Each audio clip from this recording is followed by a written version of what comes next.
Video में आगे बढ़ने से पहले एक रिक्वेस्ट है। हमारा ये और भी दो चैनल है, इन दोनों चैनल का लिंक आपको वीडियो के डिस्क्रिप्शन में मिल जाएगा, तो प्लीज़ ये दोनों चैनल को भी आप सब्सक्राइब ज़रूर कर लेना। इन दोनों चैनल्स पर भी मैं डेली आप लोगों के लिए वीडियो पोस्ट करता रहता हूँ। आगे बढ़ते हैं इस वीडियो के टॉपिक के ऊपर। इसके पहले भी कुछ वीडियो मैं पब्लिश कर चुका हूँ, वो वीडियोस अगर अब तक आपने नहीं देखे तो आप चाहिए तो हमारे चैनल के वीडियो सेक्शन में जाकर बाकी के वीडियोस भी देख सकते हो। तो एक बहुत ही बड़ी अपडेट निकल कर आ रही है इंडिया का जो ईएमएस मतलब इलेक्ट्रॉनिक मैन्युफैक्चरिंग सेक्टर है उसके बारे में।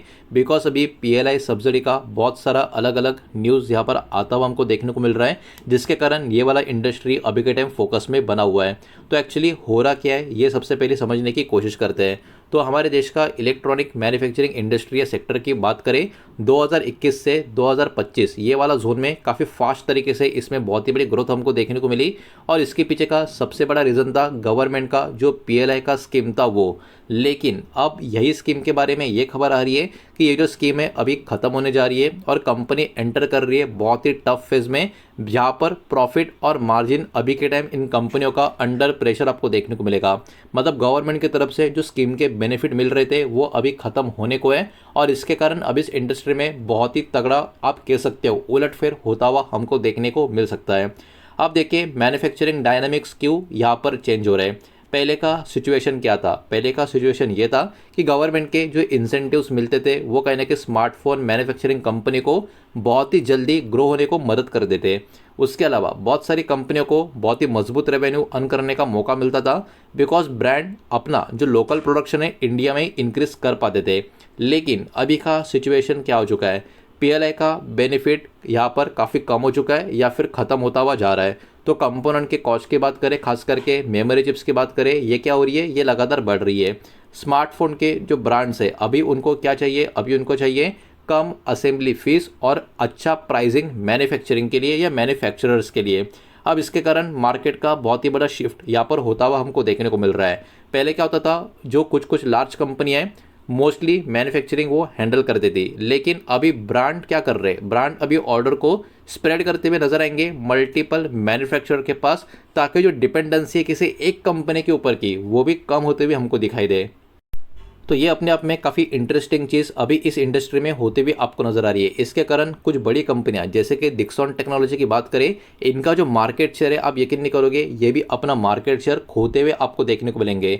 डिक्सन टेक्नोलॉजी इंडिया का leading Android contract manufacturing company आपको नजर आएगा और इसका मार्केट शेयर को अगर आप नोट करोगे, डिक्सन का मार्केट शेयर पहले 37% का था इस इंडस्ट्री में और मार्च 2026 में जो रिकॉर्ड हुआ है उसके हिसाब से 32% का इनका मार्केट शेयर हो चुका है। मतलब क्या? मतलब यहाँ पर बढ़ोतरी नहीं, डिक्लाइन आ चुकी है इनके मार्केट शेयर में। और इसके पीछे का रीज़न क्या है? मिड साइज के जो मैन्युफैक्चरर है वो अब काफ़ी तेज़ी से ग्रो होते हुए आपको नजर आएंगे। स्मार्टफोन के जो ब्रांड है वो भी अपने मैन्युफैक्चरिंग पार्टनर्स को डाइवर्सिफाई करते हुए आपको नजर आएंगे। तो यहाँ पर एक्चुअली पहले जिस तरीके से डिक्सन कंपनी के ऊपर बहुत बड़ा डिपेंडेंसी हुआ करता था, अब कहीं ना कहीं उसमें भी बहुत बड़ा डाइवर्सिफिकेशन आता हुआ नजर आएगा। अब इसमें इस इंडस्ट्री में जो कंपटीशन लगातार बढ़ रहा है ये भी एक बहुत ही बड़ा इसके पीछे का रीज़न है। अब देखिए एक नाम है भगवती प्रोडक्ट्स ग्रोइंग, मतलब भगवती प्रोडक्ट्स करके, और ये एक्चुअली काफ़ी तेज़ी से फास्टली ग्रो होते हुए आपको नजर आएंगे। और इसके पीछे एक बहुत ही बड़ा रीज़न है।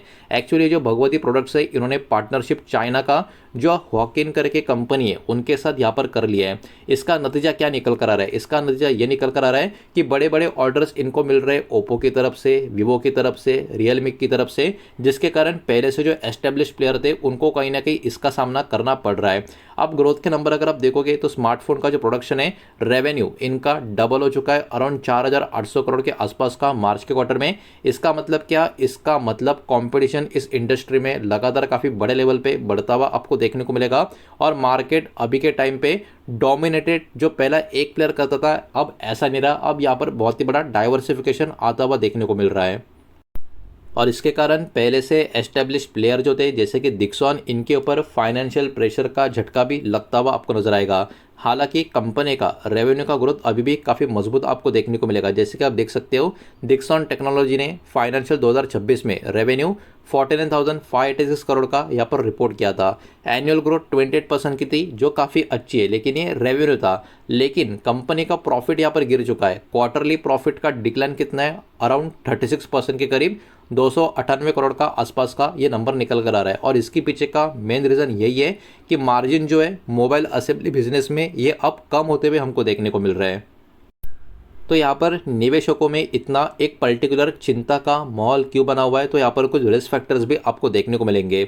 जैसे कि मोबाइल असेंबली का मार्जिन है अभी के टाइम काफ़ी लो आपको नजर आएगा, यूजुअली 2 से लेके 4% के करीब का अभी के टाइम आपको ये देखने को मिल रहा है। और ब्रांड जो है यहाँ पर डिमांड कर रहे हैं और भी लो प्राइस के लिए, और कंपोनेंट का कॉस्ट भी लगातार जो बढ़ रहा है वो भी कंपनी के प्रॉफिट को यहाँ पर डैमेज करता हुआ आपको नजर आएगा।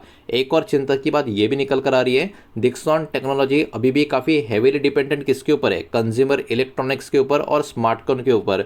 वाइल उसके अलावा कुछ कॉम्पिटिटर्स की बात करें, ये एक्सपांड कर रहे अपने आप को डिफेंस इलेक्ट्रॉनिक के ऊपर, इंडस्ट्रियल इलेक्ट्रॉनिक के ऊपर और हायर मार्जिन सेगमेंट के ऊपर। तो देखा जाए तो डिक्सन टेक्नोलॉजी के लिए अभी के टाइम बहुत बड़ा चैलेंज इस इंडस्ट्री में निकल कर आ रहा है। भले इंडस्ट्री का ये बहुत बड़ा प्लेयर भी हो उसके बावजूद भी, बिकॉज कंपटीशन यहाँ पर काफ़ी अच्छा खासा स्प्रेड होता हुआ देखने को मिल रहा है। अब देखिए इसका कंपैरिजन अगर आप और भी कुछ कॉम्पिटिटर है जैसे कि सिरमा एडजस्ट टेक्नोलॉजी के साथ करोगे, तो सिरमा एडजस्ट टेक जो कंपनी है अभी के टाइम फोकस कहाँ पे कर रही है, डिफेंस के ऊपर कर रही है, इंडस्ट्रियल इलेक्ट्रॉनिक पे कर रही है, हायर वैल्यू मैन्युफैक्चरिंग के ऊपर कर रही है। अब ये जो डाइवर्सिफिकेशन है ये इस कंपनी को हेल्प कर रहा है किस तरीके से, इनका जो डिपेंडेंस है लो मार्जिन स्मार्टफोन असेंबली के ऊपर वो कहीं ना कहीं इस मूव के वजह से काफ़ी कम होता हुआ आपको नजर आएगा। तो ये वाला काफ़ी स्मार्ट स्टेप इस कंपनी के द्वारा यहाँ पर उठाने का काम इन्होंने कर दिया है। लेकिन फ्यूचर की अगर हम बात करें तो कुछ खतरे बड़े मैन्युफैक्चरिंग कंपनी के लिए निकल कर आ सकते हैं अगर बदलाव जल्दी किया नहीं तो। अब जैसे कि कुछ चैलेंजेस की बात करें, अब बहुत ही डिफिकल्ट हो जाएगा प्राइस को, मतलब ब्रांड्स के जो प्राइस है उनको यहाँ पर इंक्रीज करवाने के लिए। ये बड़े प्लेयर्स की बात हो रही है। प्रेशर कहीं ना कहीं कंपनी के जो ऑपरेटिंग मार्जिन होगा उसके ऊपर भी आता हुआ नजर आएगा। अब कंपनियों को ज़रूरत पड़ेगी एडवांस मैन्युफैक्चरिंग कैपेबिलिटीज़ की, और कोई भी डिले जॉइंट वेंचर में अगर हो भी जाता है तो ग्रोथ में भी काफ़ी स्लो यहाँ पर हमको मोमेंटम देखने को मिल सकता है। अब देखिए यहाँ पर इंपॉर्टेंट पॉइंट ये भी आपको ध्यान में देना होगा, कंपनी जो अभी के टाइम बेसिक असेंबलर्स की तरह यहाँ पर हमको देखने को मिल रही है वो कहीं ना कहीं फ्यूचर कंपटीशन में काफ़ी ज़्यादा पीछे छूट सकते हैं, स्ट्रगल वहाँ पर उनको हो सकता है। ये वाला चीज़ भी यहाँ पर हमको ध्यान में रखनी होगी। अब देखिए इस इंडस्ट्री को या इस सेक्टर को क्या हेल्प कर सकता है, तो यहाँ पर पॉसिबली PLI 2.0 की यहाँ पर बात हो रही है कि गवर्नमेंट कहीं ना कहीं इंट्रोड्यूस कर सकता है नया इंसेंटिव पॉलिसी, बिकॉज पहला वाला क्या हो रहा है लगभग ख़त्म ही हो चुका है, ख़त्म होने पे।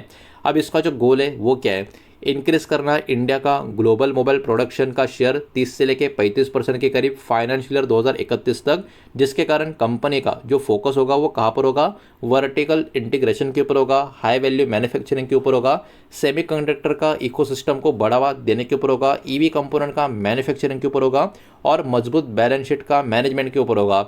लेकिन यहाँ पर वही बात है, पॉसिबिलिटी यहाँ पर बताई जा रही है PLI 2.0 स्कीम की। तो देखिए अभी के लिए खबर थोड़ी सी निराशाजनक आपको देखने को मिलेगी, लेकिन आने वाले समय में ये PLI 2.0 का अगर बहुत ही अच्छा खासा इम्पैक्ट होता हुआ हमको देखने को मिला, गवर्नमेंट ने बहुत ही बढ़िया इंट्रोडक्शन अगर इस स्कीम का कर दिया तो कहीं ना कहीं इंडस्ट्री को फिर से एक बहुत ही बड़ा बूस्ट भी मिलता हुआ नजर आ सकता है। लेकिन अभी के टाइम पे ये जो खबर है इसके कारण हमारे बाजार के बहुत सारे कंपनियां जो होगी उसके वजह इस खबर का इम्पैक्ट भी आता हुआ हमको देखने को मिल सकता है। तो कौन से स्टॉक या कंपनी है उनके नाम एक एक करके यहाँ पर हम देख लेते हैं। वीडियो को प्लीज़ लाइक कर देना, शेयर कर देना, पहली बार चैनल पर आ चुके हो तो चैनल को भी सब्सक्राइब जरूर कर देना। अब देखिए जो भी कंपनी के नाम, स्टॉक के नाम यहाँ पर मैं आपको दिखा रहा हूँ, बताने वाला हूँ, ये किसी भी तरीके का बाय सेल का रिकमेंडेशन नहीं है, इन्वेस्टमेंट का एडवाइस नहीं है, ये बात भी यहाँ पर आप ध्यान में रखें। तो लार्ज कैप में डिक्सन टेक्नोलॉजी और भारत इलेक्ट्रॉनिक के ऊपर बाजार का फोकस रहेगा। मिड कैप की बात करें, सिरमा एडजस्ट टेक्नोलॉजी, कैंस टेक्नोलॉजी इंडिया और एवलॉन टेक्नोलॉजी, इनके ऊपर फोकस रहेगा। स्मॉल कैप की बात करें तो यहाँ पर सेंटम इलेक्ट्रॉनिक्स और DCX सिस्टम, इनके ऊपर बाजार का यहाँ पर फोकस बना रहेगा। इंडिया का जो इलेक्ट्रॉनिक मैन्युफैक्चरिंग सेक्टर है अभी के टाइम और भी ज़्यादा कॉम्पिटेटिव फेज में एंटर करता हुआ आपको देखने को मिलेगा। तो कहीं ना कहीं यहाँ पर देखने वाली बात होगी आने वाले समय में इंडस्ट्री में किस टाइप का टर्न अराउंड देखने को मिलता है या नहीं मिलता। कंपनी जो अपने टेक्नोलॉजी को इम्प्रूव करेगी, जो हाई वैल्यू मैन्युफैक्चरिंग में अपने आप को बहुत जल्दी मूव करेगी, मार्जिन को भी मेंटेन करेंगी और अपना dependence low margin assembly work से कम करेगी, वही कंपनियां यहाँ से लॉन्ग टर्म में काफ़ी बेटर परफॉर्म कर सकती है। ये अभी के टाइम पे इस इंडस्ट्री के बारे में एक फाइनली एंड आप कह सकते हो स्टेटमेंट निकल कर आ रहा है। इसी कारण इन सारे चीज़ों के चलते बाजार का फोकस इस पूरे के पूरे इंडस्ट्री पे यहाँ पर बना रहेगा। जो रिपोर्ट अभी यहाँ पर निकल कर आ रही है उसके हिसाब से, और वही मैंने आपके सामने प्रेजेंट किए जो एजुकेशनल और इन्फॉर्मेशनल पर्पस के हिसाब से पब्लिकली अवेलेबल इन्फॉर्मेशन मार्केट के जो डेवलपमेंट्स है वही मैंने आपके सामने यहाँ पर प्रेजेंट किया है। किसी भी तरीके का इन्वेस्टमेंट का एडवाइस, फाइनेंशियल एडवाइस या बाय सेल का रिकमेंडेशन मैंने आपको दिया नहीं है, ना ही मैं आपको दे रहा हूँ। ये बात भी यहाँ पर आप ध्यान में रखें। उम्मीद करता हूँ वीडियो समझ आया होगा, पसंद आया होगा तो वीडियो को लाइक करें, दोस्तों शेयर करें। पहली बार चैनल पर आ चुके हो तो सब्सक्राइब कर देना, और कोई भी स्टॉक में निवेश करने से पहले खुद के स्टडी रिसर्च जरूर करें, फाइनेंशियल एडवाइस की सलाह जरूर लें। मिलते हैं नेक्स्ट वीडियो में, धन्यवाद।